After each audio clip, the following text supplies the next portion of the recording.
tó nínú ohun olóhùn bébì tí ó pé ra ó ní láti fẹ̀yìn fẹ́lẹ́yìn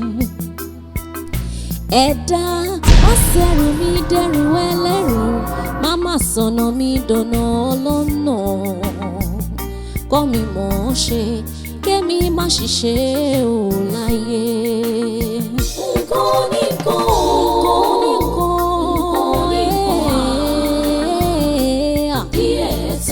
díẹ̀ ti tó nínú ohun olóhùn bébì tí ó pé ra afẹ́yìn fẹ́lẹ́yìn o ẹja má ṣẹ̀rù mi dẹ̀rù ẹlẹ́rù má sọ̀nà mi dọ̀nà ọlọ́nà yé kọ́ mi mọ̀ ọ́n ṣe kí má ṣiṣẹ́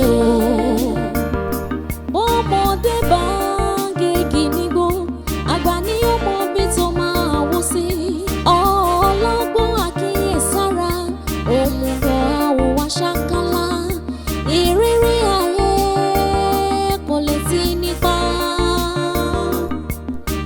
ọgbọ́n ló fi ń kọ́ ni o tá a bá mọ orí délé ọkọ ó yẹ ká fi wà fún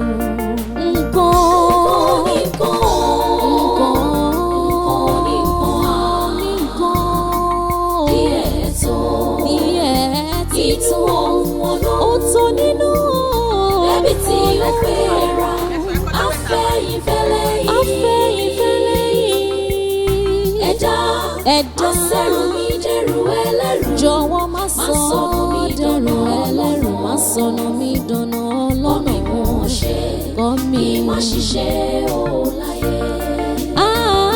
Kí à ń sá o má má kó mẹ́ni tó kú ọwọ́ tó bá dilẹ̀ dẹ́dẹ́dẹ́dẹ́ ṣóhun nírò rẹ̀ ń sọ àárò tó bá tutù mímímí ládìẹ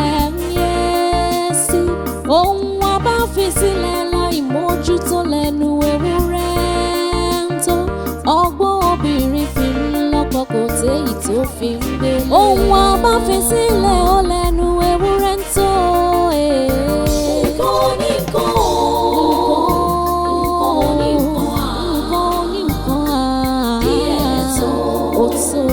nínú ohun olóhùn ó tó nínú ohun bébì tí ó pé ra afẹ́yìn fẹ́lẹ́yìn o ẹja má ṣẹ̀rù mi dẹ̀rù ẹlẹ́rù má sọ̀nà mi dọ̀nà ọlọ́nà má sọ̀nà mi dọ̀nà ọlọ́nà kọ́ mi o kí má ṣiṣẹ́ ò láyé.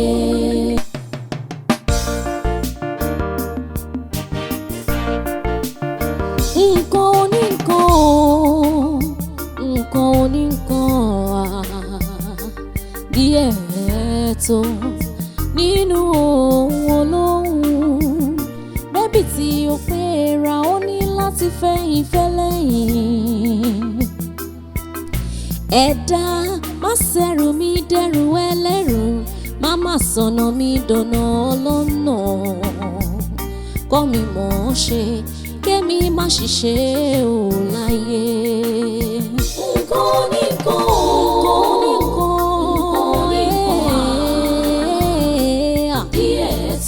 díẹ̀ ti tó nínú ohun olóhùn bébì tí ó pé ra afẹ́yìn fẹ́lẹ́yìn o ẹja má ṣẹ̀rù mi dẹ̀rù ẹlẹ́rù má sọ̀nà mi dọ̀nà ọlọ́nà yé kọ́ mi mọ̀ ọ́n ṣe kí má ṣiṣẹ́ o bọ́mọdé bá gègé nígbó àgbà ní ọmọ bí tó máa wó sí ọlọ́gbọ́n àkíyèsára òmùgọ̀ àwòwá ṣákálá ìrírí ayé kò lè ti nípa ọgbọ́n ló fi ń kọ́ ni o tá a bá mọ orí délé ọkọ. nǹkan ọbẹ̀ ò tí ì pé o tó tí wọ́n gbogbo ọbẹ̀ mi pé o tó o bá dẹ̀ ra nǹkan ọbẹ̀ pé nǹkan ọbẹ̀ ò lè dùn láyé nǹkan ọbẹ̀ tèmi ti pé o pé gbogbo ẹ̀ mo ti rà lọ́jà. tó o bá ra o tí nǹkan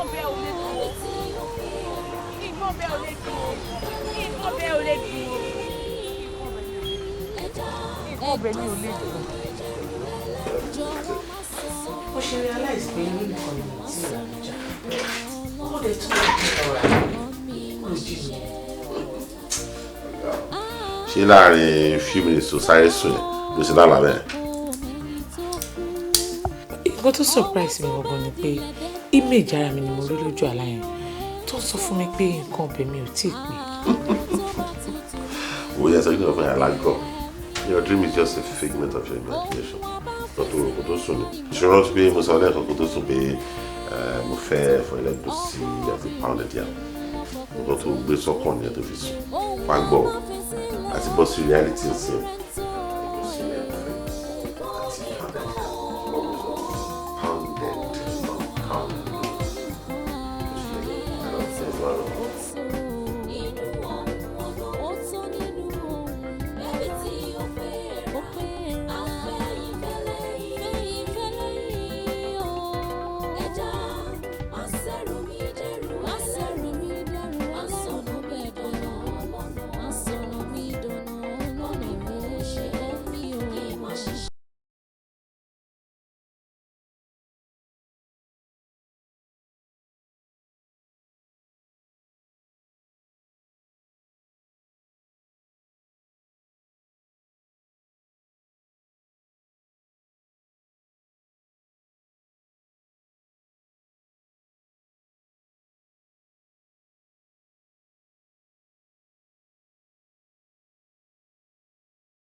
Tó nínú ohun olóhùn bébì tí ó pé ra ó ní láti fẹ́ ìfẹ́ lẹ́yìn ẹ̀dá má ṣẹ̀rù mi dẹ̀rù ẹlẹ́rù má má sọ̀nà mi dọ̀nà ọlọ́nà kọ́ mi mọ̀ ọ́n ṣe kémi má ṣiṣẹ́ ò láyé. Nkan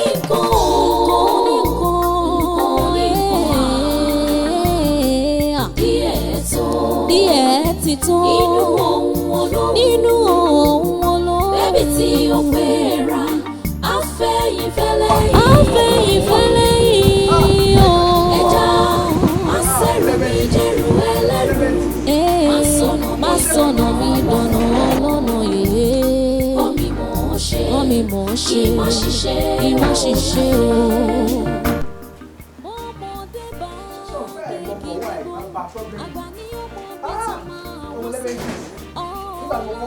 Dasun ọmọ dasun ni mo kọ́kọ́ fi kéèyàn bẹ̀rẹ̀ ọkọ̀ nígbà tó ń dasun ni pé mo wá gbé ọkọ̀ sójú ọ̀nà tó wá bọ́ sórí ìdíjọ́ púpọ̀ ọkọ̀ tí mo ti kọ́ ọkọ̀ látẹ́ẹ̀tì mọ́ mi lọ́wọ́ ní tí yóò ṣe ń jẹ́ kí n lọ́kọ̀ tó kọ́ sórí ọkọ̀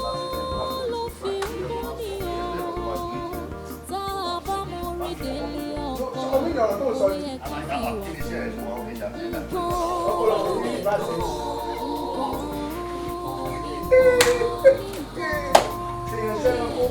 aláwárí náà ṣe é gbọ́ ọpọlọ tẹ̀lé ìfàṣẹ ilẹ̀ ẹnu ṣe wọ̀ ní ìpínlẹ̀ lọ́kùn géètì ló máa ń lọ. Afẹ́yìnfẹ́lẹ́ yìí ẹja àṣẹrù mi dẹ̀rù ẹlẹ́rù jọ̀wọ́ má sọnù mi dọ̀nà ẹlẹ́rù má sọnù mi dọ̀nà ọlọ́nà kọ́ mi má ṣiṣẹ́ o láyé. Kí àǹsà o máma kò mẹ́ni tó kú. Ọwọ́ tó bá dilẹ̀ dẹ́dẹ́dẹ́dẹ́ ṣóhun ni rọrẹ́ ń sọ. Tó bá tutù ní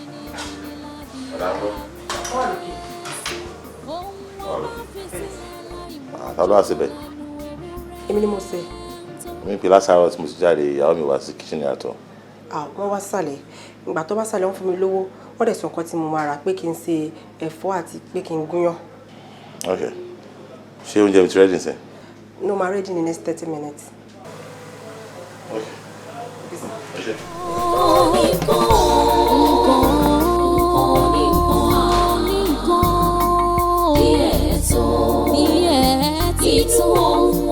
Ọ̀tọ̀ nínú ẹbí tí ó pé ra afẹ́yìnfẹ́lẹ́ yìí ẹ̀dá sẹ́rù mi dẹ̀rù ẹlẹ́rù jọ̀wọ́ má sọnù mi dọ̀nà ẹlẹ́rù má sọnù mi dọ̀nà ọlọ́nà mo ṣe kọ́ mi má ṣiṣẹ́ o láyé. Kí àǹsà o máma kò mẹ́ni tó kú.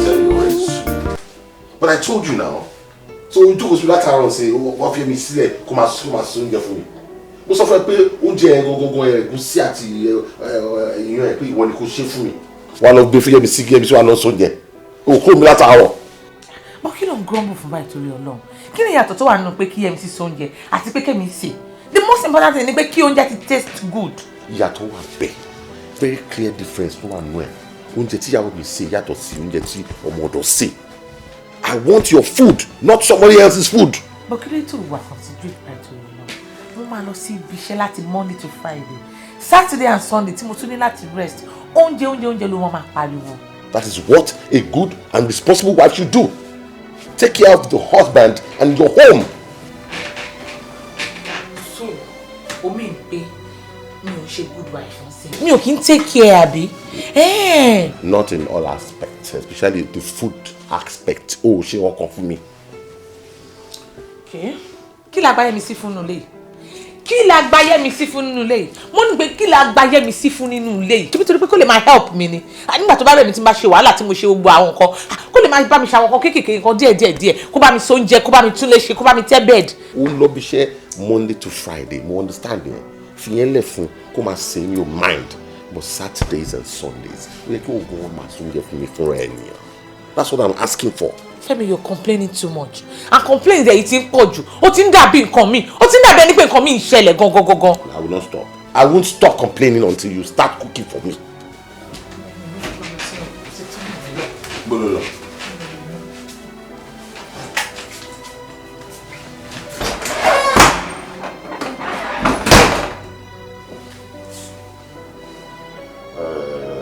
Alájà wọn gbá gùrù mọ́.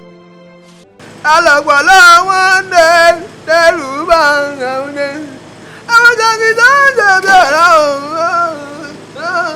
Àwọn ègùn tó ń ṣe bẹ̀rẹ̀ àbídé. Ó sọ máa ń wòrí o. Oúnjẹ tẹ́tẹ́ ni. Tètè nínú mi ń dùn. Oúnjẹ náà ni mò ń retí. Gbẹ̀ngàn kan. Ó wà ní yàrá. Ṣé o fẹ́ gbé fún Tó bá gbádùn ẹ̀ jẹ́ kí n mọ̀. máa jẹ́ òun. Kó o gbé lọ́dẹ.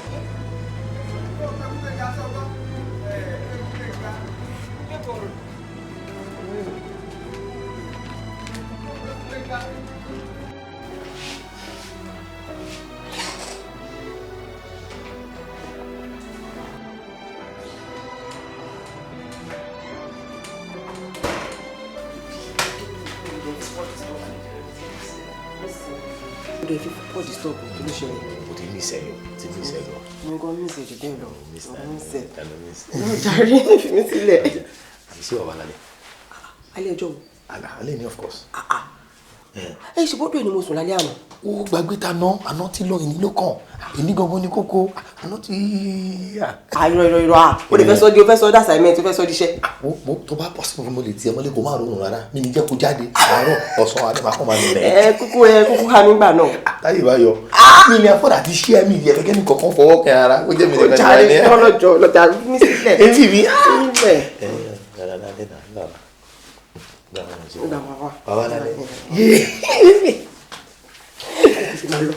Madame ma kígbe ma.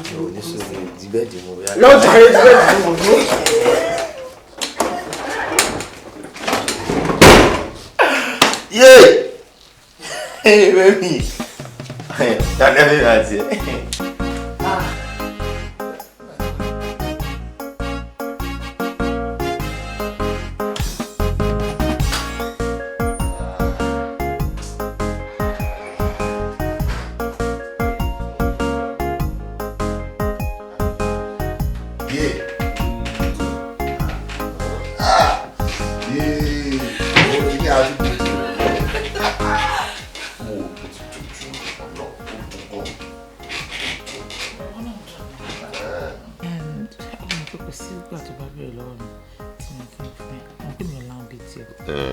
Sọ̀rọ̀ bẹ́ẹ̀ ni pé ìwọ gan ń bèrè lọ́wọ́ mi. Àbọ̀ ìwọ ló máa ń bèrè lọ́wọ́ mi jù. Ìwọ ló máa ń bèrè jù, máa ń bèrè. Bébì, tó bá ṣe 1, 2, 3, 4, 5, o tún ìfẹ́ sí.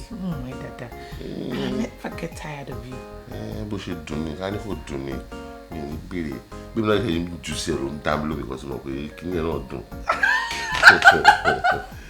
Ọ̀bọ̀ káyọ̀ ti rí kúrò yàrá. Mi rò pé mo lè rí obìnrin wọn láyé mi tó mọ̀ tó báyìí. I love you too.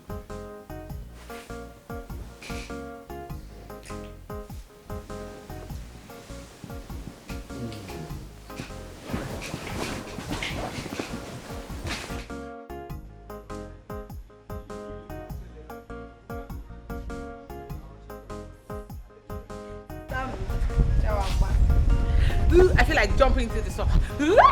Jump now. Who's holding you? You are not serious. But I didn't tell you can only buy. Can't go buy there. What you buy? What you trying me to? Oh, yes, but I just came to watch you. What's up with you? Oh man, got to move by yourself. Wow. Mo notice pé every weekend ni àti Uncle Femi máa ń jà lórí ọ̀rọ̀ àdánù. Kí ló ṣẹlẹ̀? Me understand. Me and Toko, we were happy together. We are happy together. But okay, Edro. Kí ló fà tó pé every weekend le máa ń jà lórí. He wants to eat your food. Why are you not cooking for him? But kí ni Yẹ́misí wà nílé ìfún? Kí la gbà fún? Ọmọ ọ̀dọ̀ yín ni Yẹ́misí, you know. For the past 5 years, dáná fọ́kọ yín, Yẹ́misí this, Yẹ́misí that. Like, I don't get it. Ó dàbí pé oúnjẹ tèmi fúnra lára mi, ó ń wù ọ́ náà jẹ. Ó fẹ́ kí n so oúnjẹ fún ẹ, but kò lè work. Yẹ́misí is in the house. Tẹ́bí bá ń pa ẹ́ sọ fún kó so oúnjẹ fún ẹ. Tàbí kí wọ́n gan bọ́ sí kitchen kó so oúnjẹ. Ṣé bọ̀bọ̀ tó ń train wa yẹn sọ fún ẹ fún bọ́ọ̀lù ẹ̀? Nígbà wo gangan ló ń padà nù? Weekend. Ó bẹ́tà. Weekend. Kò pẹ́ náà. So, nǹkan tí mo sọ ò lé sí àbí? A ó le. Ó le.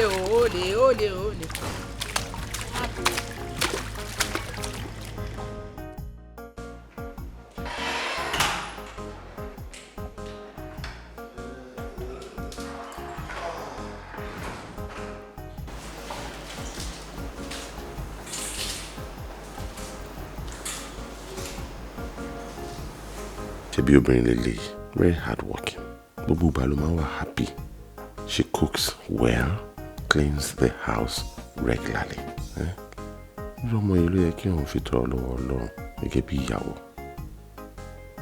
She's just a complete woman. Gbogbo nǹkan ló ní lára. Báwo ni yàrá máa jẹ́ ọ̀rẹ́? Madam Go. Wọ́n ti lọ sí gym láàárọ̀. Oh, Sunday. I'm out to the gym to talk.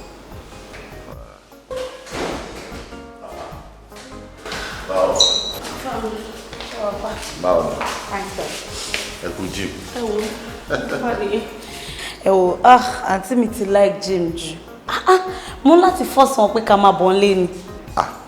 She likes to exercise too. Anyways, ẹ jẹ́ kí mi lọ freshen up fún church.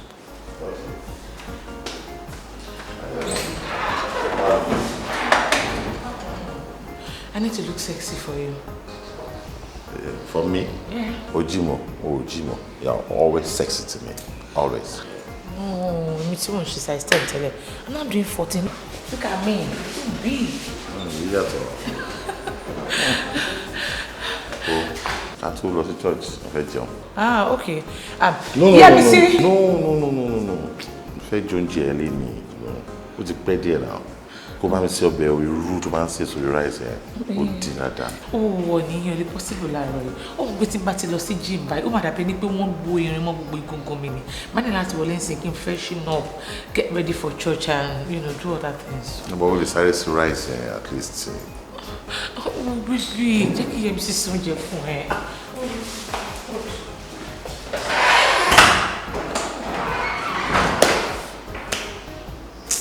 Girl, it's not my everything.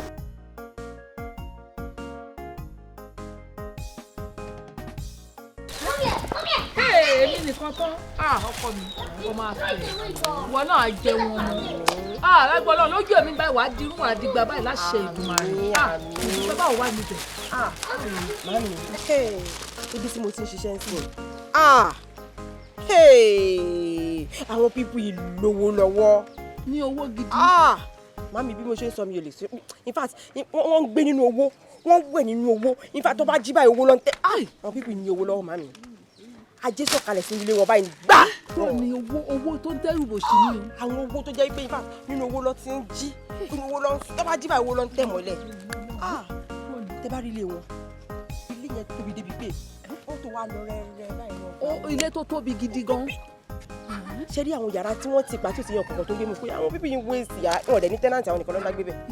wọ́n kàn sí yàrá èmi ìyàwó pẹ̀lú ọkọ ẹ̀ pẹ̀lú dráìbà ó tán. kí ni ìyàwó ń ṣe? oníṣẹ́ kankan tó ń ṣe pàtó ṣẹ́rí màmí ibi tí màá yẹ kẹ́yàwó ẹ̀ dé ibi tó kẹ́dé kó kàn jí láàárọ̀ kó wẹ̀ kó mú kọ́kọ́rọ́ báyìí kó dẹ̀ wọnú mọ́tò kó lọ bí iṣẹ́ tó bá ti dé báyìí kó dẹ̀ tù wá ó sùn nìyẹn. kò ń sóúnjẹ. sóúnjẹ kò ń fọṣọ kò ń gbálẹ̀ kò ń ṣe kankan ọkọ ẹ̀ ń kẹ́ báyìí ni ló ń kẹ́ bí ẹni ló ń kẹ́ bí ẹni ló ń kẹ́ bí ẹni náà. àjẹ́ kọ́mọ mi náà rí bí ire ṣẹrù sí báyìí wọ Ọlọ́run ṣàánú mi. ṣé rí àwọn owó kan wọ owó tó ń dẹ́rù bò sí. àmọ́ bó ṣe ń sọ fún mi mo ti fojú fíìlì ẹ̀ pé owó yẹn ti yarọ. owó yẹn pọ̀ àní tí bá wà nílé yẹn tí bá bọ́ta pé bí àwọn fún aṣáṣọ àbí bí àwọn kọ́ báyìí òun yẹn lè ṣe wá. bàbá ta nìṣẹ́ wù bàbá ta nìṣẹ́ wù owó là ń sọ ọ́ ládàá lára ìwọ gan ti yàtọ̀ wọn ní káwọn ẹ̀yẹ̀ ń jáde ó pupa wá ní. ìsìn yẹn ṣàprápra báyìí. ó ṣàprápra. mama gbàgbé mi náà ẹlẹ́dàá mi mama sun o. ọkọ mi. kò sẹ́ni bọ̀dì nǹkan tó bá wù mí ni mo lè jẹ tó bá wù mí mo lè kó ẹran mẹ́fà sáwò wọn ń wojú wọn ń béèrè kò sí nǹkan tí mo fẹ́ tí wọ́n fi fún mi. àwọn eléyìí ní o. ọkọ yẹn wá nice. wọ́n mi ọkọ ẹ̀ nice. ọmọkùnrin yẹn ṣe èèyàn. yàtọ̀ sí owó oṣù mi báyìí kò sí àárọ̀ ọjọ́ máa ń wó mọ́ mi lọ́wọ́ báyìí. bó ṣe rí ẹ tó ń ṣàánú ẹ yìí inú àmọ́ aráàlú gbà kó nínú ọkọ̀ mọ́kó tó rí kan o. mo rí mi ẹlẹ́dàá mi ṣàánú ọmọ mi náà jẹ́ kó rí bí ayọ̀ ṣẹ́rù sí i. lágbá Ọlọ́run lágbára ẹlẹ́dàá mi inú àádùn ayọ̀ àkún. ohun tó jẹ́ ètò ẹ̀ báyìí Olúwa bá mi gbà fún ẹ. wọn ò ní fírí ẹ ṣàpínlẹ̀ ẹ̀tọ́ tiẹ̀ báyìí ibikíbi tó bá wà kódà bó jẹ́nu léyìn náà ló bá wà Ọlọ́run máa gbà fún ẹ. láìpẹ́ láì jìnnà pàápàá ní mo ṣe ń sọ ìyá àwọn màláìkà ti gbẹ́ o àwọn ogun ọ̀run ti gbẹ́ o ẹ̀ ń wò mí báyìí o ẹ má jẹ́ ń jìyà kú o ẹ ṣàánú lórí ọmọ mi o orí mi àjíkẹ́ ẹ ṣàánú mi o ọmọ ọlọ́mọdé àjíkẹ́. kẹlẹ́lẹ̀ tí mo kọ́ fún yín kékeré yìí ṣé tí bá máa fi gbowó oṣù mi ní oṣù ìparí oṣù pẹ̀lú gbóhùn tó ń fún mi ṣé rí àwọn ọjà yín tó ti tọ̀ gbogbo ẹ̀ ní bàbá yín tó pọ̀. ṣọ́ọ̀bù ló tiẹ̀ máa gbà fún mi. ṣọ́ọ̀bù ló máa gbà fún mi ní pàtẹ́mọ́ ọyọ bisikíìtì gbogbo ìdáǹtà iná ti jẹ́ tán èyí tẹ̀mí gan jẹ́ ń bẹ̀ bébí bá ń pa mí lọ́sàn-án máa ti jẹ́ bí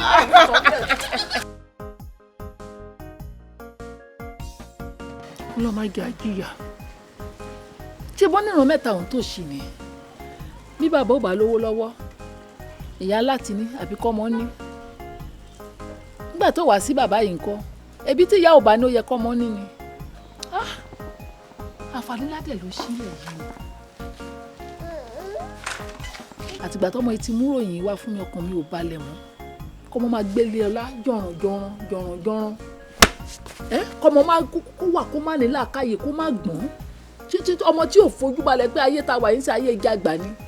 wọ́n gbé lọ fún yẹ ẹ sọ pé ó ń ké ó fẹ́ jẹun gbé lọ ó yá pẹ̀lẹ́ Paulina pẹ̀lẹ́ ọkọ mi. kò ní kéèyàn gbọ́rọ̀ àkọ́mọ́ tó lọ́mọ kékeré ó máa rojọ́ tó bá dàgbà ẹ wo tèmi wà lára mi tí bí bí tó mọ mi ti gbé nílàkàyè tó gbọ́n ni tí bá máa ṣe sọ́mọkùnrin yẹn ó tún sọ fún mi ló ń fún òun lówó yàtọ̀ sí owó oṣù òun ẹgẹ́ ju ọmọkùnrin yẹn náà ó ń gbé súnmọ́ díẹ̀díẹ̀ ni tá bá wò dáadáa ọlọ́mọ jẹ́ kó lu ẹ̀kú sílùú yà ọlọ́mọ jẹ́ ká kú sínú mo ṣe òun nìyẹn igbá ló ti tán yẹn wọ́n bẹ̀rẹ̀ bisikíìtì 5 naira mo ṣe wà ní sìn kò sí tó ní tèmi gan jẹ́ ń bẹ̀ ló ń jóun níbi kàmá náà ń panu ebi ń pa wá àfi stáì panu àti gẹ gbogbo bisikíìtì tán àti gẹ gbárùn má jẹ́ kéèyàn jìyà ẹ wo máa wá wọ̀rọ̀ kọfí ṣàdání o bọ́mọ mi ò bá gbọ́n ó yẹ kémi lo panashapu tọ́mọ yẹn bá bọ́ sílé ọlá lolú ẹ̀ náà fẹ̀yìntì lálóhùn jẹun ọmọ mi gbọ́dọ̀ jókòó báyìí mo láti wá àtúnṣe sọ̀rọ̀ ayé mi mo láti wá.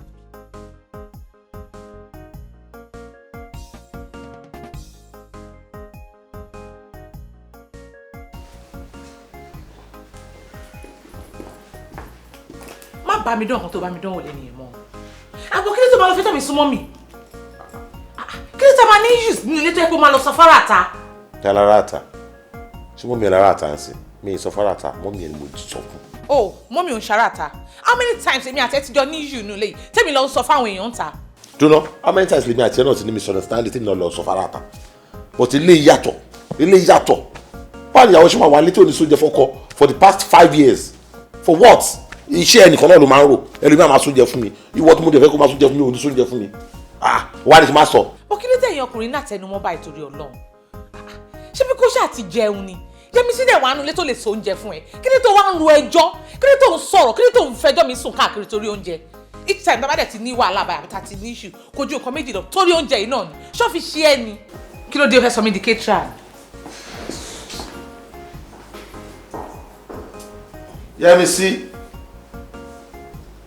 Yẹ́misí.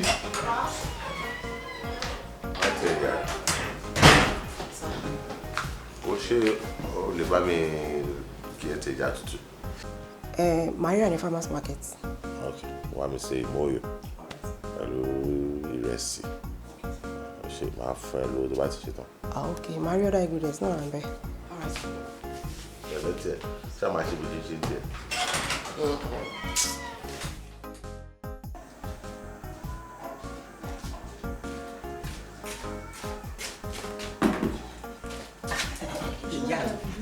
má bínú torí Ọlọ́run àwọn èèyàn pọ̀ nínú lẹ́yìn síbẹ̀ kí wọ́n mọ̀ rí yín mo fi ní kí n wá mọ fún yín ní kíní rèé. báwo la ṣe á fẹ́ lélẹ̀. kò lè ṣùgbọ́n kẹ́ ẹ tó lò ó ẹ kọ́kọ́ lọ wẹ̀ yín ò níta gbangba. ìta gbangba nílé ìwẹ̀ ńlẹ̀ wa. ẹ nílé ìwẹ̀ ẹ mélòó lẹ́wọ̀n ẹ̀ ń bẹ̀. àpọ̀ gbogbo lẹ́nu. yín ò lè ṣiṣẹ́ tómi tí yín bá bómi tí wọ́n lá omi tí wọ́n lè bá ń ta fẹ́ ṣe yìí jẹ́. kí la máa ṣe. ẹ ní láti wẹ̀ ni láti wẹ̀ ni níta gbangba láago kan ẹ mọ̀ yàn kankan o ẹ sì mọ̀ jẹ́ kó mi ó gbẹ mọ́ ẹ la gómìnà bàbá ti gbẹ mọ́ ẹ la lẹ́wàá mọ́ ó sì ní gbólóhùn ẹ wàá mọ́ wí tẹ̀lé mi báyìí bẹ́ẹ̀ ṣe mọ́ wúre ẹ lè rí gbìn.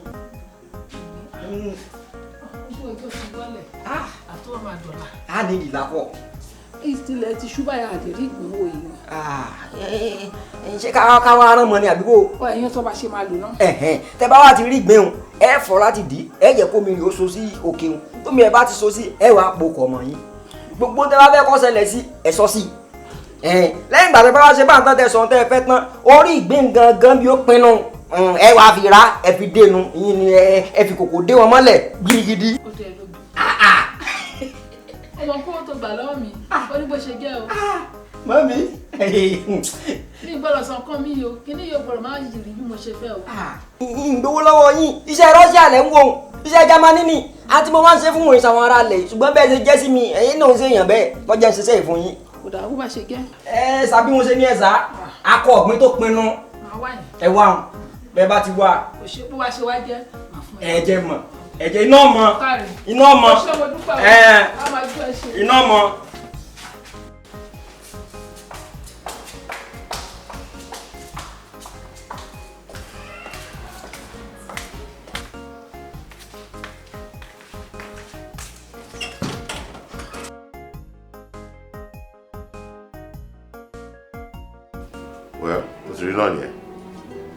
to help me.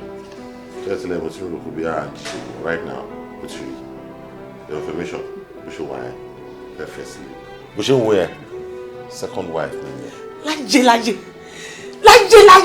O lè fẹ́ àwọn kankan lẹ́bi mi ò lè ṣe olórogún lájé. Kò sí wàhálà tó bá ti lè ṣe olórogún. Already àti divorce náà kó máa lọ ti ẹ̀ jẹ́jẹ́. Torí pé ṣe wà yẹn ọmọ dáadáa ni ìyàwó gidi. Ọmọbìnrin tó pé torí ẹ̀dẹ̀ pé dáadáa tó mọ̀ tọ́jú ọkọ nínú yàrá.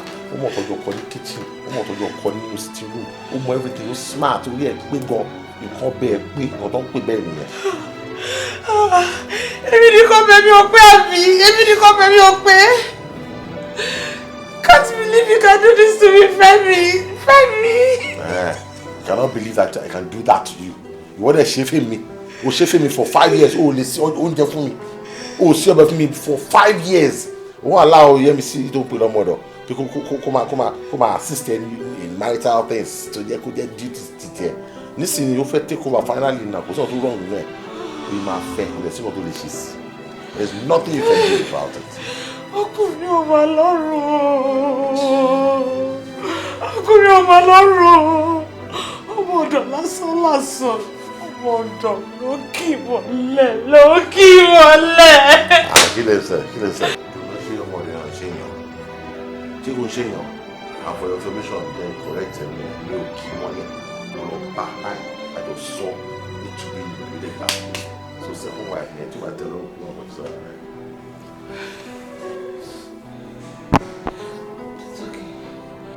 Sorry. That's from today. I stop being your wife. Fine by me. Ọjọ́ ló máa prepare letter a divorce ṣẹ̀ṣẹ̀ jalè má dalẹ̀.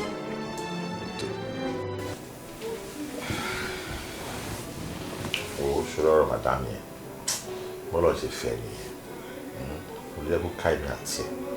Ṣé bí ṣe káwa ẹ̀ sìn ayé ẹ̀ tí wà lọ́tọ̀ nìyẹn ó lè ti mọ̀ pé èmi àti ẹ̀ ní nǹkan papọ̀ tó ti yẹ bọ́lá ṣe kọ́ nìyẹn nísìnyí báyìí kò sí ọ̀rọ̀ hide and seek kankan mọ́ màá máa ṣe bó ṣe yẹ ká ṣe òun náà dẹ̀ sí àwọn àlàyé ẹ̀. mo rò pé o realize pé torí àwọn promises tó ṣe fún mi mo ló yẹ kí n máa ṣe nǹkan tí mo ṣe. mo mọ̀ ṣùgbọ́n ara promises náà mo ti ń fulfill ìbẹ̀rẹ̀ náà lè gbogbo ẹ̀ máa fulfill pátápátá. so báwo wá ní gbígbé pọ̀ wá báyìí. ẹ wo jẹ́ sọ kí n lọ fẹ́ ṣorí bó ṣe wà ẹ́ sí níyàwó mi yẹn tẹ́lẹ̀ ó ti di ayálégbé àwa méjì ní landlord ó ti mọ̀ pé ibi tó wà lélẹ̀ ibi tó wọ́ wà lélẹ̀ ibi tẹ́sẹ̀ wà lélẹ̀ ó ti yé dáadáa àwọn máa tì àwọn máa sìn títí débi pé wọ́n á kàn pay off mi mo divorce ẹ̀ nìyẹn wọ́n á assume the real post ọ̀rọ̀. tó bá ti ẹ̀ fi dá ìmí ni gbígbé kó ló wá bí tó máa gbé kókó kù nígbà tèmi tó la kó tiẹ̀ kó get out mo fẹ́ bá gbé. bí fẹ́ ni wà á ṣe bẹ́ẹ̀.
thank you. Èmi ti ká o dà.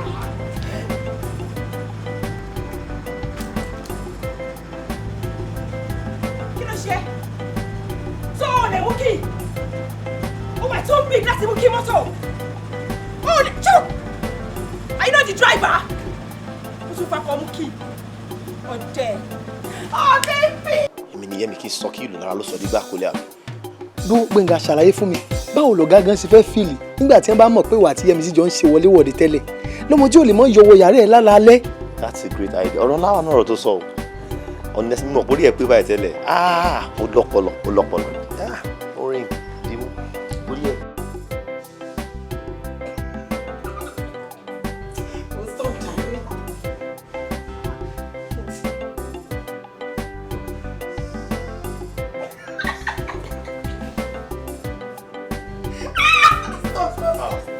Sorry sir.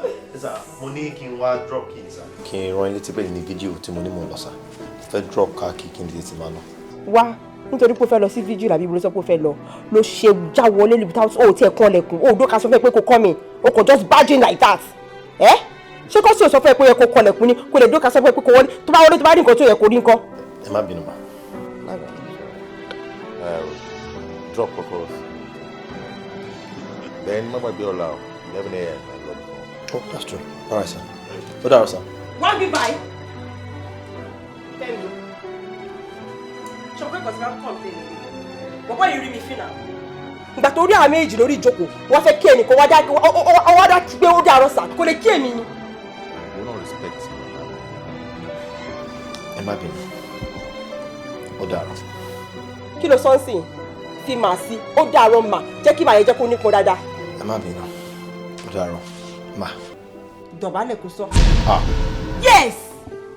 Ṣé o lè sọ ní o lè dọ̀bálẹ̀ fún mi ni? Dọ̀bálẹ̀. Ó dàrú ma. Mo lọ àbí.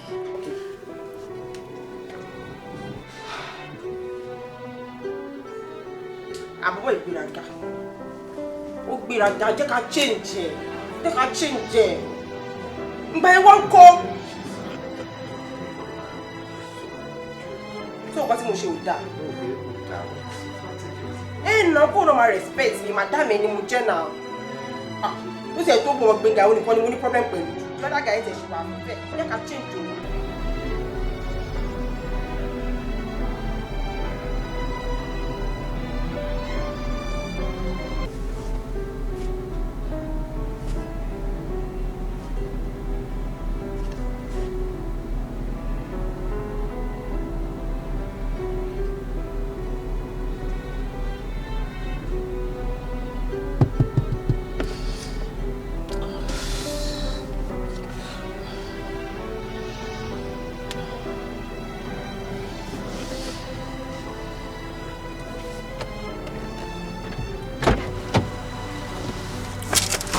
Ẹ ra ma. Ẹ pẹ̀lẹ́ ma. Ẹ má fi omi ṣe ra ẹni ṣe madam. Ṣé rí kẹrònú láti ní dọ́là àbí kẹsùnkún láti ní dọ́là kò ní kí nǹkan tó ṣẹlẹ̀ kó yí padà. Ó ti ṣẹlẹ̀ náà. Tó máa fẹ́ kẹ́kọ̀ọ́ gbọ́kàn ni. Yẹ́misí tí èmi ní bí àbúrò tèmi olúwa ń dalẹ̀ mi rú. Gbogbo wa pátápátá ló yà lẹ́nu. Kò sẹ́ni tí ó yà lẹ́nu because we didn't see it coming. I understand. Ọkọ tí mo kàn mọ̀ ni wípé ẹ̀mí ìnífẹ́ kẹ́ fi lè sílẹ̀. Ṣé gbọ́n máa olè olóhùn onílé kó lọ onílé ni ò ní gbà fún.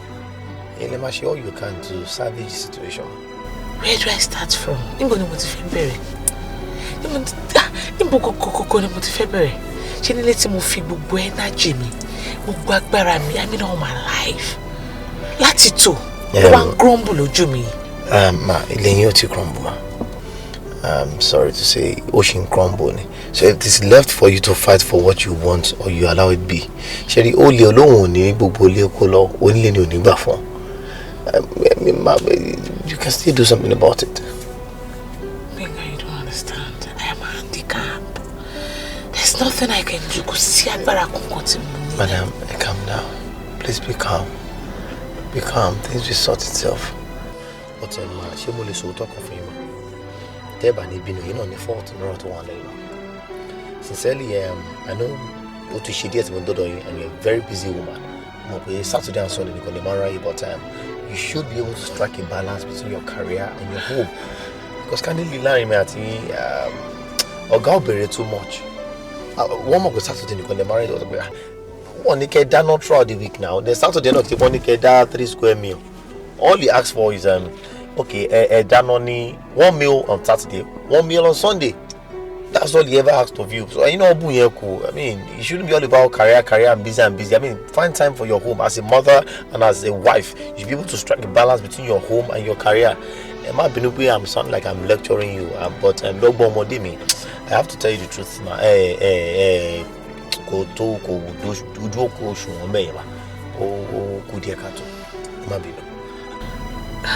Mo gbàgbé gbogbo nǹkan tí mo ṣe ò dáa ṣùgbọ́n náà mo kọ́ ni mo fẹ́ kí n gbalẹ̀ mi padà. I love my husband so much. I love my family. I want a home.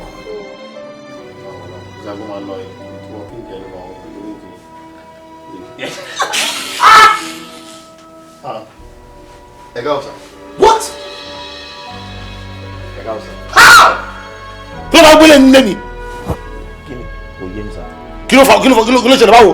Tí mo tó gbóyún lórí ẹsẹ̀ ìyàwó mi. Point of correction, your ex-wife. Ẹni tó bá wù mí ni mo lè gbé orí lé lẹ́sẹ̀. Ẹni tó bá tún mú ẹsẹ̀ yìí gan-an náà ló máa fẹ́ kí orí ẹ̀ wà ń bẹ̀. Ó yá gbórí wá báyìí. Don't do this ẹsẹ̀ ọ̀hún ṣe ni. Remove your head. God ṣe ni o ṣe orí ẹ̀ dáhùn. In my house. Mo sọ fún ẹ rẹ̀ ó ń gbóyún. In your house or our house. Ó ti bẹ̀rẹ̀ pé lánàá lèmi àti ẹnu lẹ́yìn tí ò bá dẹ̀ sí orí kò lè sí ọrùn 50-50 dájọ́ ní ó ti yí ẹ. Wọ́n jọ gbórílé dáadáa aṣọ ti gbá. Àti gbọ́ ní ẹ̀kọ́ lẹ́rìí ẹ̀sẹ̀ ìyàwó mi gbórí ẹ̀kọ́. Ẹ̀sà ẹ má lọ wá o. Ẹ̀sà ẹ má lọ wá ara ẹ má lọ bẹ́ẹ̀ wá ẹ má lọ wá ara yẹn o. Ṣé bẹ́ẹ̀ wá wà ẹ ra wà bẹ́ẹ̀ ẹ ti súnmọ́ mi jẹ́ cross boundary o. Kò yé sà ẹ̀sà kò ní dákí disrespect yín o. Mo rọra pọ́n yẹn jẹ́ kí n rọra pọ́n yín dalẹ́ báyẹn. Ṣé gbọ́ tẹ bá lọ wá wà ẹ gbàgbé sáà tí ẹ má lọ fapá jọ́ọ̀jì ó wà lẹ́ gan o. Tẹ bá lọ wá mi ò yẹ kí wọ́n máa ná ibi máa lù ibi bẹ́ẹ̀ tó fẹ́ pa yín ni ṣé ni máa lù ibi aṣọ òfin máa tẹ́jú mọ́lẹ̀ bí footmat máa wọ ilẹ̀ tuntun báyìí aṣọ òun lẹ́ni ṣé ni máa tẹ́ ojú mọ́lẹ̀ báyìí bí footmat ni máa lù ìdẹ́rẹ́ ọ̀tútù máa kọ yín ọ̀gá. Ọ̀gá bíi ti bá wo Fẹ́mi lórúkọ ẹ̀ tó bá kọjá yẹ tó fà á nírun gbọ̀n. Fẹ́mi ṣọ́ọ̀rẹ́ èmi ṣe ó gbọ́n lórúkọ. Yóò jẹ́ ṣe kí ni ṣe ń bẹ̀ ṣe mílíọ̀nù fẹ́ gbà lọ́nà ìpè kò sí èlò tó mẹ́ja kápò yóò ju mí lọ ni ó jẹ́ fámìlì wa ni. Ajá ṣé mo fi bẹ́ẹ̀ certificate mi yẹn ni kò ní àtúnṣe ó dẹ̀ ṣe àkọ́yé ló wà bẹ́ẹ̀ ọkọ tó ní kó wá wò wọn lórí lọ́la rẹ̀ ṣe mi ò ránṣẹ́ omi ò mi wáyé gan mi àpò ìjókòó rẹ̀ bèbí ìjẹ́ kó mọ̀ òkò tí ń jẹ́ kó dọ̀ mi jẹ́ kó mọ̀ èyí jẹ́ pé èmi ò kàn wà ìjà ó ti ń jẹ́ kó máa fi bẹ̀rẹ̀ pé òun tí wà ní power. Kí n ṣe proper introduction. Abẹ́ta. Meet love of my life. Ọkọ mi ẹni bí ọkàn mi olówó orí mi ìdùnnú mi ayọ̀ mi. My God.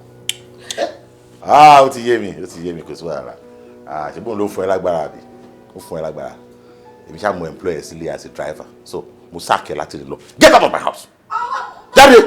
Congratulations darling. What? Kí ló ṣe ẹ ó yẹ sọ fún kọ́ wà lẹ́jẹ̀ rúru èmi ò lè gbéyàn máa wọ ẹni ọ̀tún kan gbérù ẹ kó farabalẹ̀ gan. Thank you my dear. Thank you. You most welcome. Owó àmùsọ ni mo ní kó jáde kó lè mi. Ẹ máa tẹ́ o sorry ó máa tẹ́ o mo tún lo ẹ padà bọ̀ ó máa tẹ́ o tó mo sọ fún yín ó máa tẹ́ gidi gan ni o. Ẹ kó mọ̀ ó tó kí n ṣe proper introduction and meet love of my life. Ẹni bí ọkọ mi olówó orí mi adé orí mi ẹni tóbìnrin kò lọ́nà tó ń tẹ́ yóò jọkọ ẹni ayájálẹ̀ ẹni tí ò dẹ̀ nílé ever break heart mi. Ẹ ò ní dá fún mi tí bá break heart èyà break heart rú ẹ tó bá mọ yúrà ni wọ́n tà fún yín wọ́n tà fáwọn àpá tí ò mọ́ lò tí ò mọ́ wúlẹ̀ tó kọ́ lọ́gbé wo bẹ́bí mo dà mo ti sọ̀rọ̀ jù mo fẹ́ nídìí ẹ lókè. Ẹgbẹ́ mo wà lẹ́ẹ̀kan bẹ́ẹ̀ ni mo àlàyé kò sáyé láàrin bí ìṣòro bí mi Wọ́n lájẹ́ kó lọ wá wà fún àbójú wà ẹ́ lásán. Ọlọ́dẹ mọ́, a máa sáré bá ẹ̀ náà púpà. Nkan oníkan díẹ̀ tó nínú ohun olóhùn bébì tí ó pé ra ó ní láti fẹ́ ìfẹ́ lẹ́yìn ẹ̀dá má ṣẹ̀rù mi dẹ̀rù ẹlẹ́rù má má sọ̀nà mi dọ̀nà ọlọ́nà kọ́ mi mọ̀ ọ́n ṣe kémi má ṣiṣẹ́ ò láyé. Nkan oníkan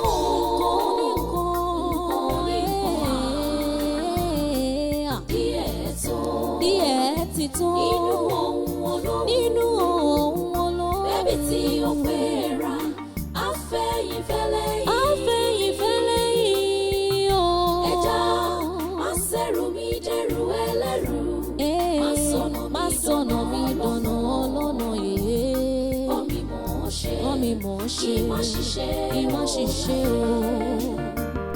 Bọ́mọdé bá gègé nígbó àgbà ní ọmọ bí tó máa wó sí ọlọ́gbọ́n àkíyèsára òmùgọ̀ àwòwá ṣákálá ìrírí ayé kò lè ti nípa ọgbọ́n ló fi ń kọ́ ní o tá a bá mọ orí délé ọ̀sán òun yẹ ká fi wà fún un. Kí ló ṣẹlẹ̀? Kí ló sùn? Kí ló yẹ kó máa sùn bẹ́ẹ̀ ni? Kí ló ṣẹlẹ̀? Àjọkẹ́ mi àti ìṣeré lọ. Eré? Bẹ́ẹ̀ ni. Ìtaṣe lánàá ńkọ́? Àná lọ́dọ̀ ìrọ̀ èyí lè ní jẹ́ àná lánàá jẹ́. Àná ti lọ òwe nílẹ̀ wa yìí. Wá èmi ò kí ń ṣe tèmi bẹ́ẹ̀ yẹn. Ara tèmi ò gbá gbogbo ìyà tó tó yẹn. Kéèyàn ṣe lánàá jẹ́ ká fúnra bí a week ká tó tún ṣe mí. Mo gbé. Má sọ ọ̀rọ̀ bẹ́ẹ̀ náà. A week báwo? Wo bí mi ṣe máa ń ṣe tèmi nìyẹn tí o máa dẹ̀ ti bó ṣe jẹ́ pé èmi àti àjọ wà ń sìn wà á máa ronú pé èmi náà o gbọ́dọ̀ satisfy mi. Àyè tèmi o mọ̀ kí bó ṣe máa ṣe mo kàn ṣe bẹ́ẹ̀ lánàá ni. Méjì péré. One style Adeolu lẹ́ẹ̀mejì yẹn with the same style. No tẹ́lẹ̀tẹ́lẹ̀ bí mi ṣe wà pẹ̀lú ìyàwó mi ti tẹ́lẹ̀ kó tó di pé ìwọ gbàkú ẹ̀. Ọwọ́ mẹ́rin ni máa ń ṣe. Àdè máa ń ṣe oríṣiríṣi style ni. Máa ṣe ọwọ́ ẹ̀yìn, ọwọ́ òkè, ọwọ́ ẹ̀gbẹ́, agbésẹ̀ sókè, scatter your leg yanku gbogbo ẹ̀ máa ń ṣe. Ẹ̀mejì tó jẹ́ pé 3 hours ló lò. Ẹ̀mejì yẹn bàbá ṣe mẹ́rin. That means pé bí 12 hours nìyẹn. Èmi ò ń ka hours mo fẹ́ àwọn kò máa ń ṣe lọ ni o. Má bínú èmi ò lára àyà. Sórí méjì tàṣe lánàá yẹn gan mi ò ṣerú ẹ̀ rí. Gbogbo kíní yẹn ló ti ń kan mí gbára mi báyìí. Túmọ̀ kí ní body pain dé gbogbo ọwọ́ sàlẹ̀. I can't stand it jọ. Má bínú bí a tó bá di next week. No wo jẹ́ sọ kí n kò fẹ́ ṣe exercise tí o bá ṣe exercise nsẹ̀ tí o bá sáré tẹ́lẹ̀ tó bá sáré gan ẹsẹ̀ á máa ró. But tó bá ti continue àti máa ṣe exercise regularly ẹsẹ̀ ò ní ró mọ́. Èmi ò ṣe exercise rẹ̀. Mi lára ìyá sí fẹ́mi leave me alone. I want to sleep. Okay, you know what? Bóyá kàkàn ṣe just ọwọ́ kan. Ọwọ́ kan? Tó jẹ́ pé 1 hour ni tàbí 1 hour 30 minutes. Ara mi ò lè gbà. Mo máa collapse. I can't. Collapse. Mo jẹ́ kí n promise ẹ lọ́la. For now, let me rest. Mi ní lè sùn. Omi gbóná gan ni mo fi wẹ̀ lálẹ́ ibi tí mo bọ̀ kí mi ò ṣe jàre mi sílẹ̀. Mi ní lè sùn ni wọ́n fi àjẹ mí ni. O ní lè sùn. Mo jẹ́ kí n máa lọ, jẹ́ kí n kúkú bọ́ta kó lè sùn. Mi ní lè sùn. Mo fẹ́ sùn normally. Mi ò lè fẹ̀yìn sùn. Máa dànù délẹ̀ níbọ̀ tó bá fi mí lẹ̀ bẹ́ẹ̀ nǹkan tó máa dúró lábẹ́ mi kò ní jẹ́ kí n lè sùn dáadáa. A máa gún bẹ́ẹ̀ ẹgbẹ́ ò ní tẹ́ mi lọ́rùn. Èmi ò ṣe ní ara mi ò gbà ó dá farabalẹ̀ bó ṣe wà yín bó ṣe kàn wá yín sí bàbá ẹ̀sán ọkàn lọ́lẹ̀ lásán ìmọ̀ kan fàmádé ṣe.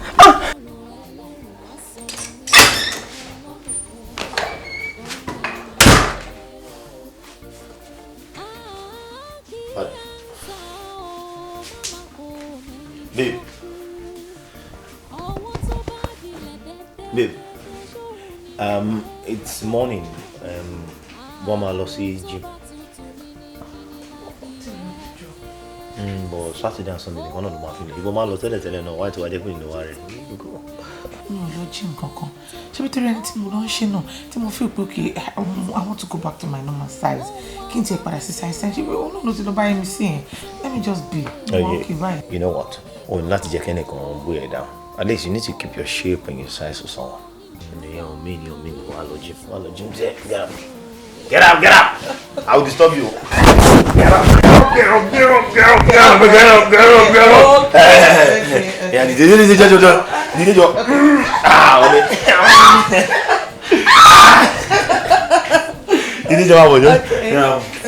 Yeah. At least keep it. Okay. Keep it. Money, you should press up. What are you? When you go, 10 press up. Just go, man. Don't let him bring it down. You understand? Okay. Do you want to wash your face? You want to clean up? Okay. All right. Listen.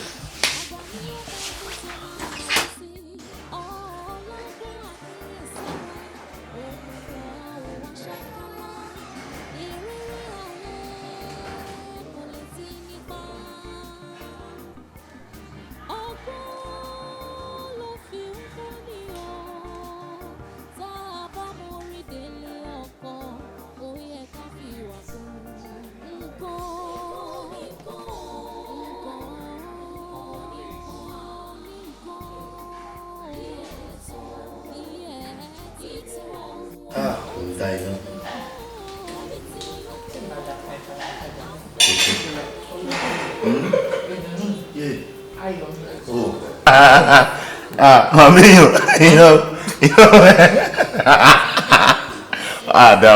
Mobile, ìjọ ló máa ṣe ọbẹ̀ onírú yẹn fún mi. Ọbẹ̀ onírú tó máa àtàrà ìsìn. Ṣé ata tó ní irú tí àwọn pọ̀nmọ́ máa ń ká sínú ẹ̀ ní àti wá ká sínú ata? Ọlọ́mọ ìkọjọ́ ló máa padà fún oúnjẹ bá tèmi jẹ́. Tí ọkùnrin bá ti rántí oúnjẹ ara mi máa ń gbọ̀n ni. Àgàgà ẹ̀gúsí yẹn irú eléyìí. Àbáwọn ẹ̀fọ́ ẹ̀ tó máa ń slice pọ̀nmọ́ sínú ẹ̀ tó máa ń dá inú pa lẹ́kùn tó máa ń dá sí pọ̀nmọ́ sínú ẹ̀ yẹn ó máa ń lọ. Darling, olówó orí mi, ọkọ mi, sweetheart mi, kí ló fẹ́ jẹ tó bá ti wálé? As in, lálẹ́ kí ló fẹ́ fún dinner? Ṣé o fẹ́ kí n bẹ gúnyán ni? Kí n ṣe pádóyà mu, kí n gúnyán, you know, bó ṣe máa ń láìkẹ́? Àbí ṣe fẹ́ kí n bẹ ṣe ìkọ́kọrẹ́? Irú ọbẹ̀ wo? Ọbẹ̀ ẹlẹ́ja ni? Ọbẹ̀ ògúnfe ni? In fact, bí àkàtẹ̀ tí wàá kú nílẹ̀ Yorùbá gan ká wá gba Calabar lọ, kí bẹ́ẹ̀ ṣe ẹ̀dẹ́ka ẹ̀ kàn àbí groundnut soup. Èwo ló fẹ́ bẹ́ẹ̀ sọ fún? Ọmọ kí mi mú oúnjẹ sè, èmi cook lèmi. Kí ló fẹ́? Wọ́n fi ìjọ tí wá sí gbà mí. Wàá lè kú kùkú náà ni. Àmín ni wọ́n ṣe gbé fún àmì. Olówó orí mi, ìfẹ́ mi, àgùntàṣọ́ ló Oh my God, why? Ṣé tí mo ti dárúkọ àgùntàṣọ́ lò yẹn, mo ti àwọn kankan. Ó máa wá lọ gùn tó aṣọ yẹn lò lókè. Mẹ́ẹ̀ káwọn táwọn arúnú kó táwọn mí sí o. Baby, kí ló ṣẹlẹ̀? Ó jẹ́mọ́ ni.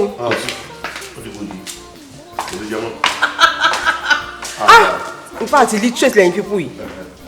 Ní table manners, ẹ̀kan sọ̀rọ̀ gbogbo tó ẹnu yín báyìí ẹ̀kan traffic síbẹ̀. Ṣé lè maintain lane yín ni? Ṣé bá ṣàṣì di máa kéde ẹ̀ ṣe dọ́dọ̀ tí yín? Dídórí burúkú òṣì.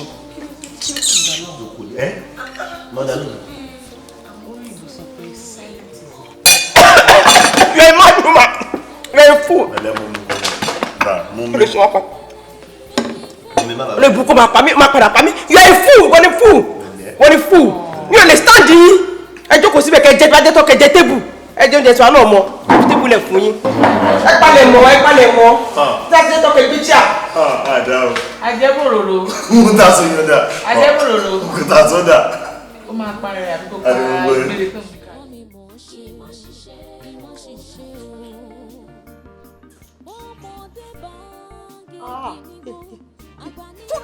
Fúlọ́pọ̀ ọdẹ yìí ti fẹ́ lù pa. Fúlẹ̀ ṣe ọdẹ.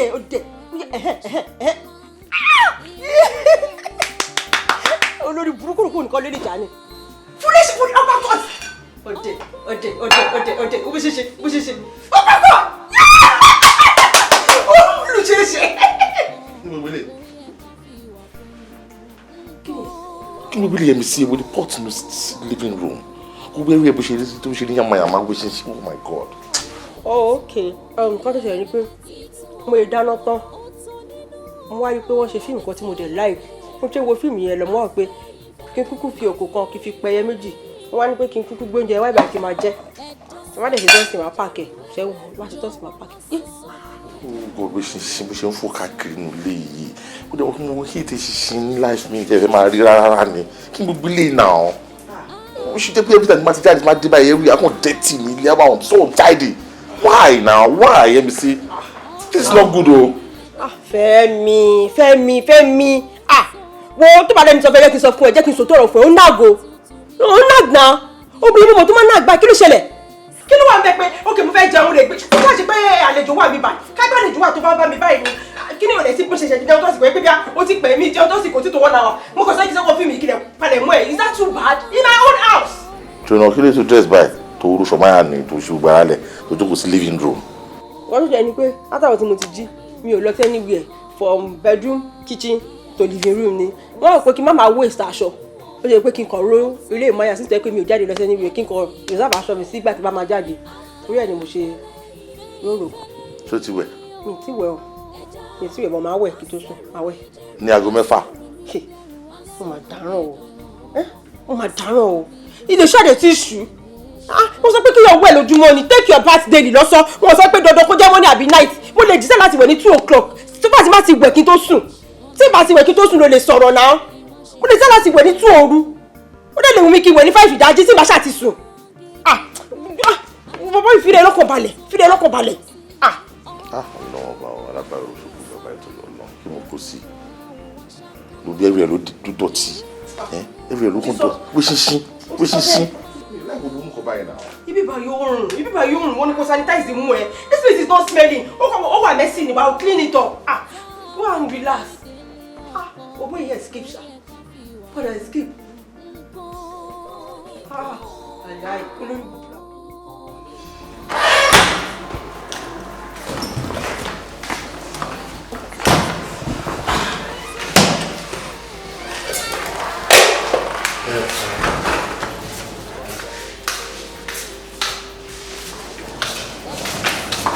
Why are you leaving? I just need to leave. Why? Because I want to do ilé mọ́, àbí? Ilé àméjì. Ilé wa. Nílé tó ti yan obìnrin mi tó fi ipò ní same right tí mo ní lórí ẹ̀. I know. But divorce letter I had to ready now. Ṣe ní sùúrù. Tó bá dé pé mo máa sáyẹn.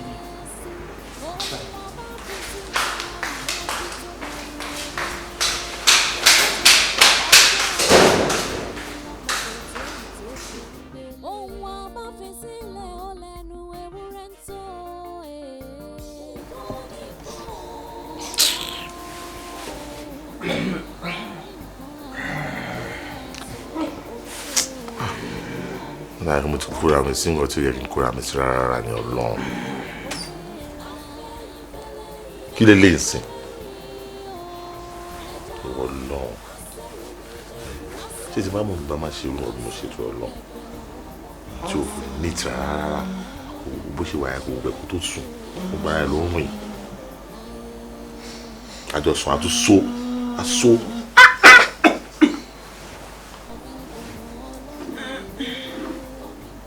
Ó dọ̀tí kò lè tọ́jú ilé kò lè ṣe nǹkan lórí bẹ́ẹ̀ náà kò gùd á kún sùn sílẹ̀ ni á sùn gbàlájà.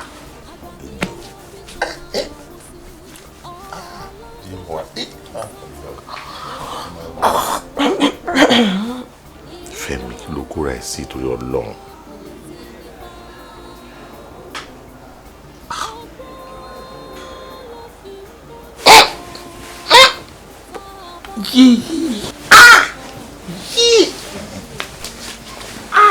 That's it.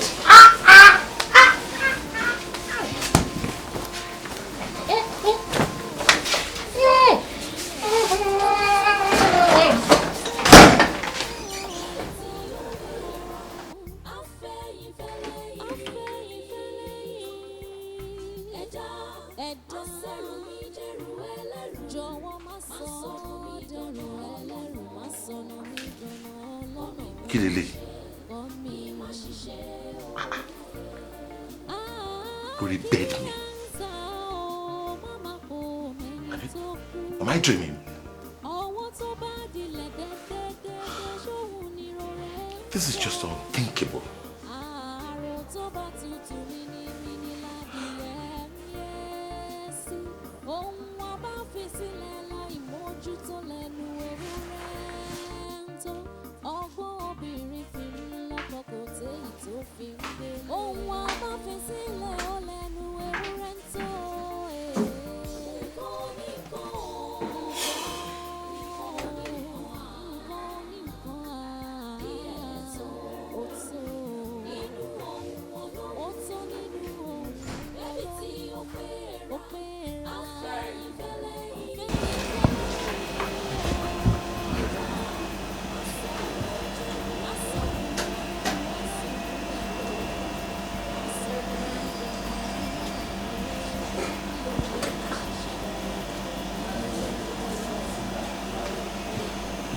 Mr. Benga, I can see you now live a very good life.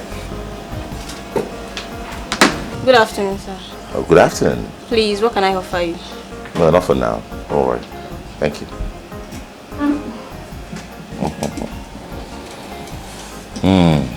Benga, why is a big talk by the me?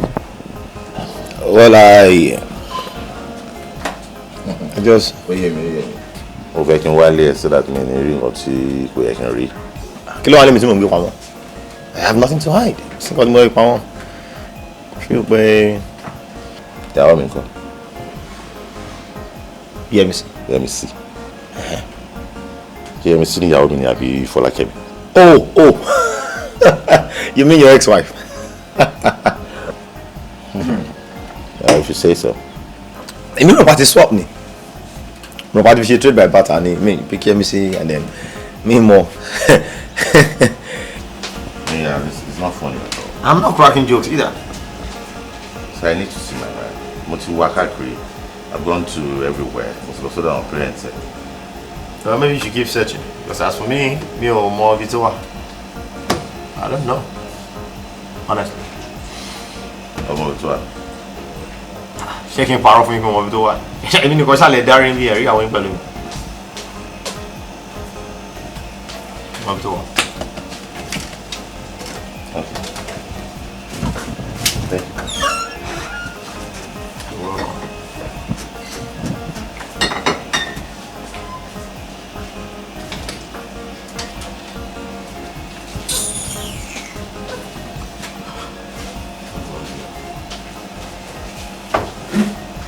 Appreciate it tó ní àgbà tó bá tó bọ́ lọ́wọ́ wọn tó bá sọnù sáwọn àyẹ̀wò ìgiri náà.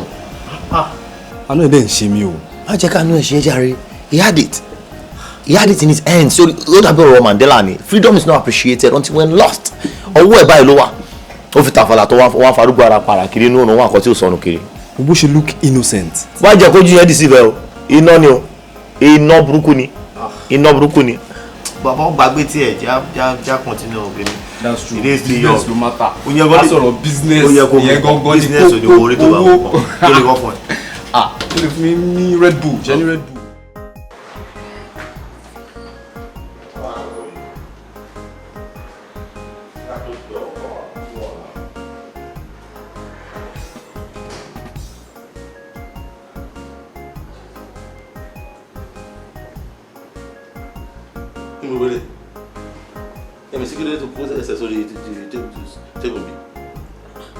Kí mo wélé náà? Nínú ilé mi àti ẹ̀ ṣé mi ò lè relax ni? Ṣé nǹkan tí mo ṣe tún ti bad bye? Àbí kí ló tó yẹ pé gbogbo nǹkan tí bá ṣe ló máa ń yẹ lára báyìí náà? O ti ń ṣe látijọ́ ẹ̀, mò ń wù ẹ̀. Ṣùgbọ́n nísìnyí jẹ́ sọ yín kan fún ẹ. Kó clear dáadáa. I am done. So you understand? I am done. Wá ṣé wọ́n frustrate láti tà ni? Wọ́n fẹ́ transfer aggression yẹn lórí ètè mi. Done kí ló jẹ́ done? Kí ló kò yé mi? Òun bá yọjà ni. Máa lọ sókè nsìn, kò yé àbí. Torí mo sọ lóyìnbó, tí mo sọ báyìí ni, máa practicalize ẹ̀ fún ẹ, àwa yẹ ẹ. Máa lọ sókè nsìn, ẹrù ẹ̀, mo lọ dá stance. Ẹrù ta ni? Tí bá máa fi para sálẹ̀, tí máa bá ẹ níbí, kó tí máa ṣe fún ẹ. Inú ilé mi àbí inú ilé wa? Jókòó síbẹ̀ kó máa dúró. Wọ́n Fẹ́mi ṣó serious ni? Fẹ́mi! Fẹ́mi!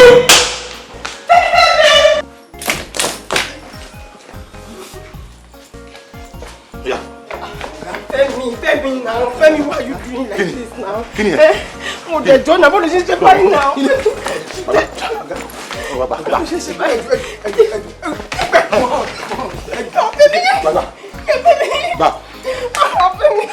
Mo ní lọ sí mi kọ̀ọ̀kan, mi ò lọ mi kọ̀ọ̀kan. Ọkọ̀. Alábìgbẹ́ gbà mí ọ́! Ọ̀gá, ṣé kí n dànù? Ó ti lọ ọ̀gá, ṣé n dànù? Dànù. Bá mú nínú ilé. Mo ti dànù. Tí bá nínú ilé. Máa pa ẹ́. Máa pò náà. Ọ̀gá ṣe ti lọ́nà. Ó ti tọ́. Ó tún padà wá. Ó tún padà.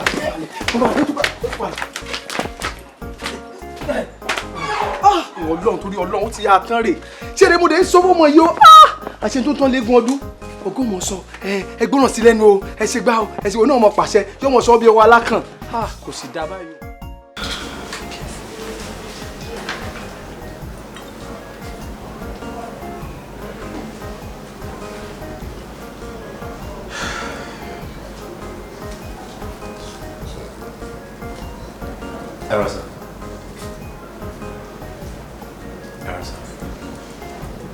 Yes. Kí ló tún fẹ́? Mo wá rẹ́yìn mi sir. O fẹ́ àgbálẹ̀ mi àbí? No, rárá sir. Inú mi máa dùn tí ẹ bá lè fún mi ní audience sir, because nǹkan tí mo wá rẹ́yìn fún nǹkan tó máa ṣe yín lóore ni.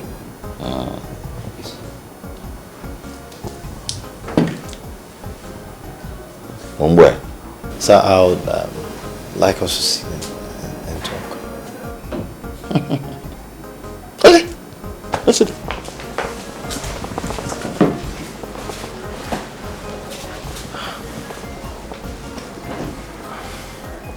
Yes.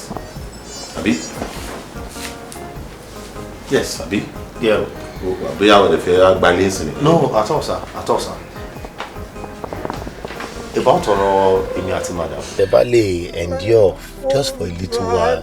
No, madam Sherry, I have a suggestion, ma. I don't mean anything. I don't mean anything personal. But it's possible okay me àti yín pretend me ní pàǹfẹ̀rẹ̀ wa. Ọlọ́run know me. I am not saying because I want anything with you, ma. But mo kàn mọ̀ pé ọkùnrin ló jealous jù láyé. I mean, the ballet pretend me ní àti yín fẹ́ra ká lè jọ máa gbé inú ilé kan náà. I mean, let me start singing your praise. I'm sure your husband will get jealous and he will come back to his right senses. I'm going to lose, and I'm sure he will come after you. Just pretense. I promise not to cross my boundary. I promise not to. I promise you. She will feel fully walk by a share. Oh no, Baloni did you? If you could suggest me, but there's no harm in trying. Never try it for a few weeks. You will get at him. I mean, we can always back out. Then let's see how it goes. I just want my home. Please calm down. Emi, Fema lost church. Money vigil at attend. I will remember you in my prayers. Please pray for me. I want my home back. Let me take the room. Jorima, please don't be like this, I mean. I see that you're trying to make me feel better. All this you have said. At all, sir, I'm not. Why will I do that? I'm not. So, tell me. Gbogbo time tí máa wọlé tí máa bá ìwọ àti ẹ̀ tí máa gbó ilé ara yín ìsídà kó gbó ilé àbí kí wọ́n gbó ilé kí ló ṣẹlẹ̀ ń gbà yẹn. Sir, most of those times sir tàbá ti gbọ́ sound mọ́tò yín la máa ń switch sitting positions wa just to get you jealous sir. Nínú yàrá mi nǹkan tí mo kà yẹn tí mo rí ẹ lórí ẹ.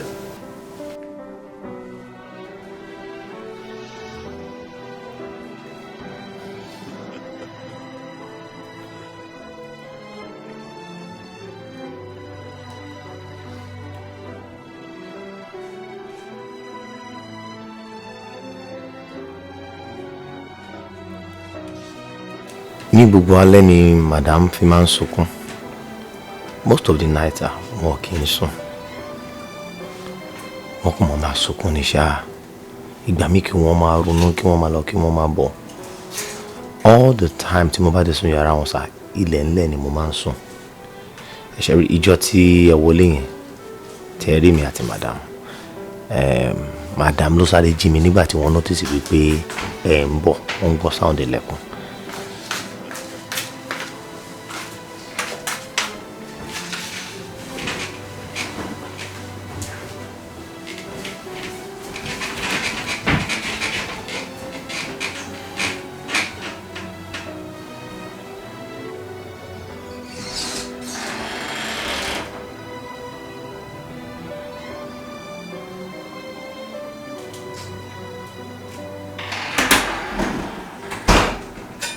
bàtẹ́ lọ tán sà mo lè padà sílẹ̀ lẹ́ẹ̀ tí mo máa ń sùn jẹ́jẹ́ mo lè dúfèé mi.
Jerry, your wife actually loves you and she's willing to have you back. But nǹkan tẹ́ ṣe fún wọn dùn wọ́n gan ni. Nítòótọ́ mo nǹkan tó ṣe fẹ́yìn náà dùn yín sá, but at the same time, with your level and pedigree, kò yẹ kẹ́ wá stoop so low tó máa jẹ́ pọ̀ mọ́ ọ̀dọ̀. Nǹkan tó yára pa obìnrin ò jìnnà sí yẹn sá. Bí kíyàn máa bọ́ ọmọ ọ̀dọ̀ sùn, àbẹ́ni tó ń bá wọn ṣiṣẹ́, àbí kíyàn máa bọ́ ọ̀rẹ́ ẹ̀ lájọṣepọ̀.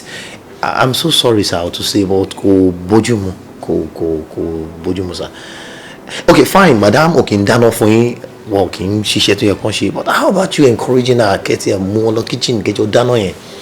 Àbí kọ́ tiẹ̀ láwọn lọ kitchen kẹ́yìn dáwọ́ ọbẹ̀ kẹ́ máa dáná ṣe obìnrin tó bá ní ìtira àbí tó ní ìtìjú ara àti á join yín instead of kẹ́ wá lọ máa bá ọmọ ọ̀dọ̀ yes.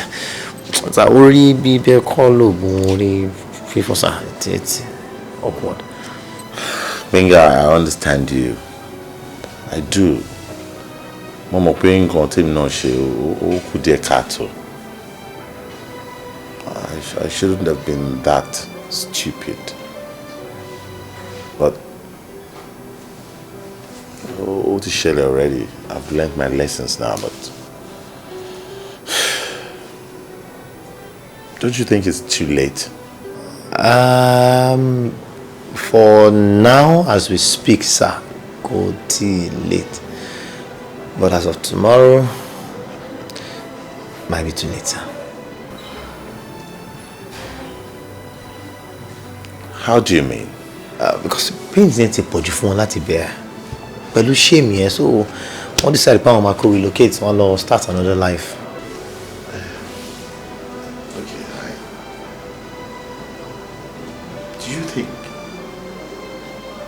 Do you think she will forgive me? Sir, honestly, I'm not in the best position to say that. But when you see her early below one, you can talk about it. But all I can do is let's have a plan, sir. Okay. Benga o ṣeun gan ni kó àdúró tì mí. Ìwọ gangan ló yẹ ká máa pè ní èjìká tí ó jẹ́ kọ́ ọ̀run yẹ. Tí ò bá sí rẹ̀ ní táìmì irú owó ní báwà báyìí. Ọlọ́run ló ṣe ọmọ. Lord is just God. Ọlọ́run ló ṣe ọmọ. Kí ni ọ̀nà ìṣètò náà bá fún ọṣẹ́ mọ̀? When things happen in life, you just have to find a way within ourselves. Can't live between you and my advice can evaluate standing other than this traveling.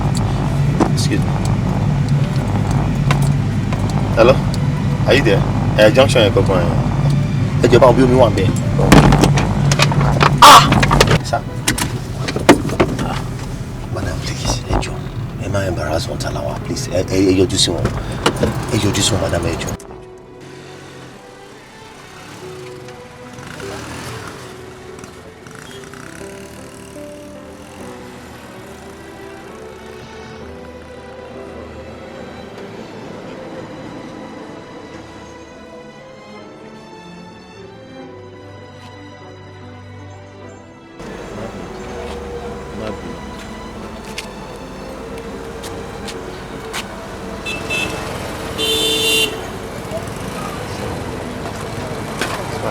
Esa, madam, can we do the next?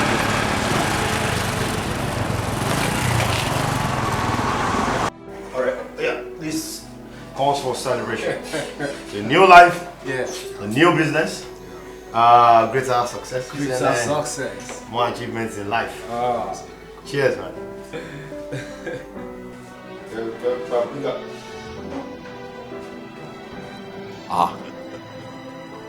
Kí ló wá ṣe ń bí báyìí? Jọ báwo ló ṣe mọ bí o? Báwo ló ṣe mọ bí o? Wọ́n ní mo wá bẹ́ẹ̀ jọ torí Ọlọ́run jọ.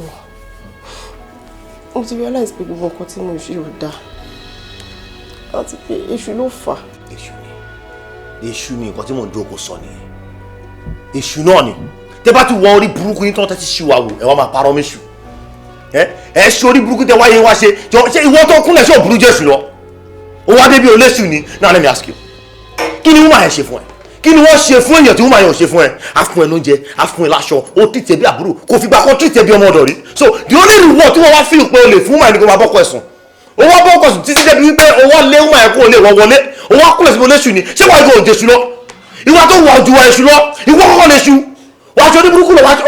But Gbénga ní sùúrù. Ṣé mo pé ìwọ ló fa nǹkan tó ń ṣẹlẹ̀ yìí ṣá? Mo kó o máa sọ̀rọ̀ off track. Ìwọ ló fa. Báwo mo yẹ fa? Èmi ni mo fẹ́ fún. Èmi ni mo mú wọn ní yàrá máa yẹ kó máa bá sùn. Èmi ni mo ti wọn ní rúùmù àbí? O rántí ọjọ́ yẹn nǹkan tí mo sọ fún ẹ ni. But Gbénga, mi ò lè advice pé kí o mú girlfriend ẹ lọ sí ilé ọ̀gá ẹ̀. I mean, kò polite now, ìyàwó àfẹ́sọ́nà ẹ̀. Èmi ìjẹ́ àjọ wa máa ṣiṣẹ́ àzọmọ ọ̀dọ̀. Excuse me. Èmi ò kí n ṣe ọmọ ọ̀dọ̀. I'm a licensed driver lèmi, licensed one at that. Èmi ò ṣe ọmọ ọ̀dọ̀. Kí ni difference nínú ẹ̀fà àti ìjì? Servant kan ni servant àti ọ̀rẹ́ kò sí difference. Wàhálà ló kó rẹ̀ sí, ṣùgbọ́n wàhálà ló kó rẹ̀ sí. Iṣẹ́ wo ló wà ń tàsí tó fẹ́ fún? Sọ iṣẹ́ tó wà ní tàǹsì tó fẹ́ fún ọmọ yẹn. A fẹ́ jẹ, a fẹ́ mu, ọrùn mi ló wà lọ́sàn-án, láàárọ̀, lálẹ́. Èwo ló bá mi gbọ́nú ẹ̀? Mo wá little opening mo fi hàn síbẹ̀. Òun sọ pé bóyá wọ́n ṣe kíní kan. Kí ló kàn pẹ̀lú yẹn? Ṣé oníṣẹ́ tó fẹ́ fún ni?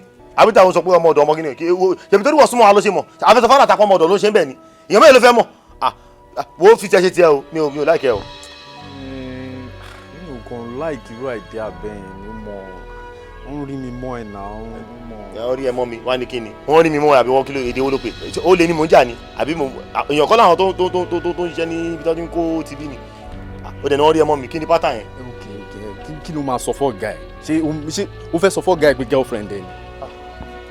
Èmi ò gọ bí tiẹ̀ mi ní ìdásọ́ fún ọmọ pé girlfriend ó máa wá as a neutral lady ó máa ṣiṣẹ́ tiẹ̀ ni ó máa wá ṣiṣẹ́ tiẹ̀ ni ọ̀gá ò ní láti mọ anything láàrin.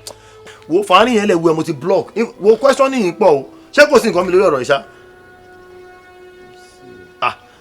Mo ti mọ̀ pé o like yẹmi sí láti ilẹ̀ mo mọ̀ pé mi nǹkan tó fa no bí tí nǹkan tó fa hatred yẹn gan ni ò yé mi báyìí o kò fẹ́ ṣé o kì í ṣe pé fẹ́ ṣíyàn yẹn ní ẹ lára ni ṣé kò àbó like yẹn gan tó mọ̀ pé fẹ́ sọ gan ni. a máa sọ pa pàdé mi. aláyé mi láì bóyá á ń dún ọ̀rọ̀ yìí àkóbá like yẹn gan kó like ló wà like kò kàn mí mi ìfẹ́ torí ẹ̀ náà.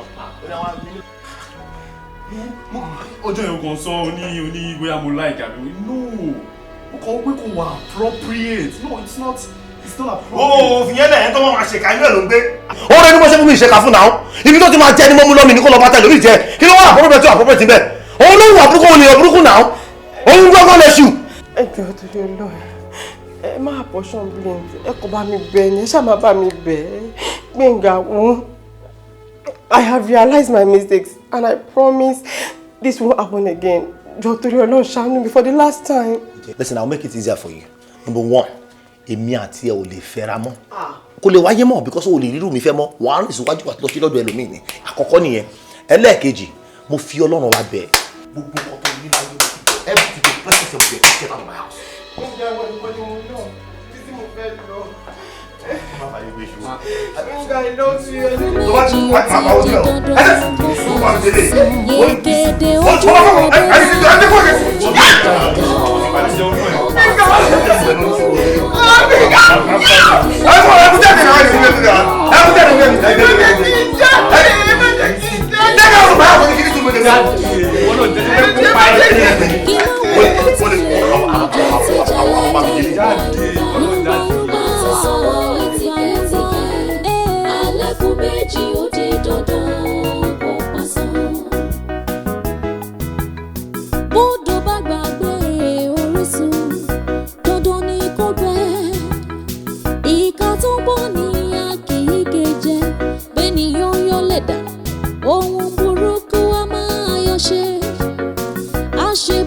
ṣe bí tòun là ń wí a ṣe burúkú ẹ̀kú ara fún ohun tó yẹ ni ló yẹ ni okùn ọrùn òyà díẹ̀ láṣẹ ní ká ṣe rere torí